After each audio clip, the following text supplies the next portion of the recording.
everyone. Thanks for joining us from our studios in Israel. I'm Aaron Porras, here with ILTV's Morning Briefing. The Hanukkah holiday has come to a close, but one group of Jewish youth activists have celebrated the Festival of Lights for a very special cause this year.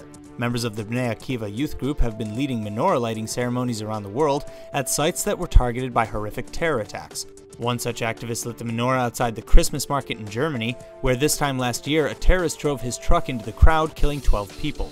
An Israeli woman was one of the victims in that attack.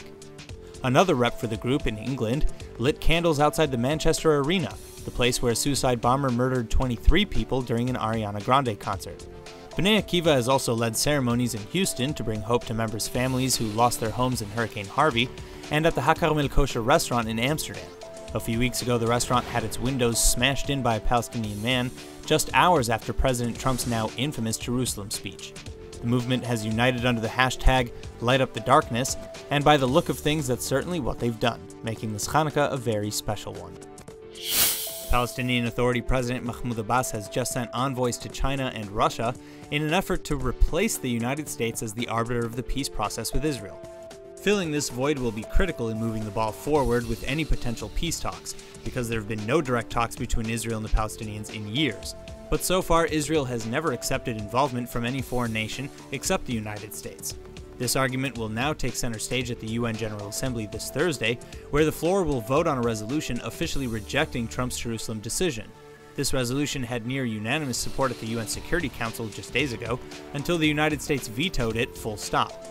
But there is no veto allowed at the General Assembly vote, where Palestinians expect the international community to massively back the resolution. Although this wouldn't create any legally binding changes to Trump's decision, it would be a potentially humiliating defeat for both the United States and Israel, as it would paint them both as quite isolated from the rest of the world. American Ambassador to the United States Nikki Haley has warned that Trump will be, quote, taking names of countries who vote against the president's decision this coming Thursday.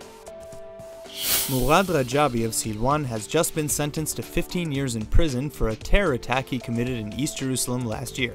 Rajabi, who was 20 years old at the time of the attack, confessed to intentionally driving over the sidewalk on Hebron Road in Jerusalem in his motorcycle at two religious-looking Jewish men.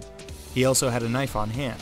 After hitting the first man, Yaakov Logema, from behind on his motorbike, he then got off the bike, removed his helmet, and started to attack the second man. In the fight, Rajabi lost the knife, but he still hit Balkitsky in the face with his helmet multiple times. Logema suffered broken bones and had lacerations to the head, while Balkitsky had injuries to his face.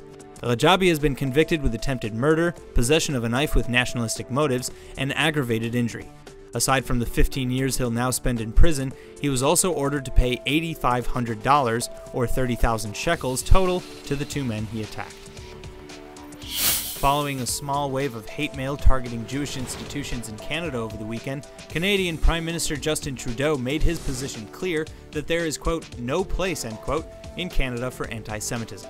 5 synagogues across the country from the Bnei B'rith Canada group received identical letters saying, quote, Jewry must perish, end quote, emblazoned by a swastika inside a bleeding Star of David. The CEO of Bnei B'rith Canada said, quote, sadly, we've seen the swastika making something of a comeback this year on high schools, university campuses, and public property, quote. He added that that's why it's more important than ever to fight the resurgence.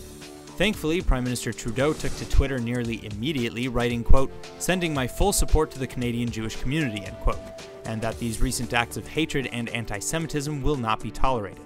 Canadian police have likewise opened an investigation into the incident. Israel's security cabinet is now putting additional pressure on the High Court of Justice to revisit and hopefully reverse its decision regarding the prohibition of holding onto the bodies of terrorists. At the behest of the parents of Oron Shaul and Hadar Goldin, and with the recommendation of Attorney General Mandelblit, Netanyahu's government has been reinvigorated to act. Last week, the High Court of Justice ruled that Israel could not purposefully withhold bodies of terrorists to service negotiations. They stated that there is no existing law allowing the government to do so, and so if they wanted to start, they'd have to introduce a new law. Further, the court said if Israel wanted to hold on to the bodies they have now, the new law would need to be passed in the next half year. That's all for now. I'm Aaron Porras, and see you later with our main daily broadcast from Israel at 2 p.m. Eastern Time.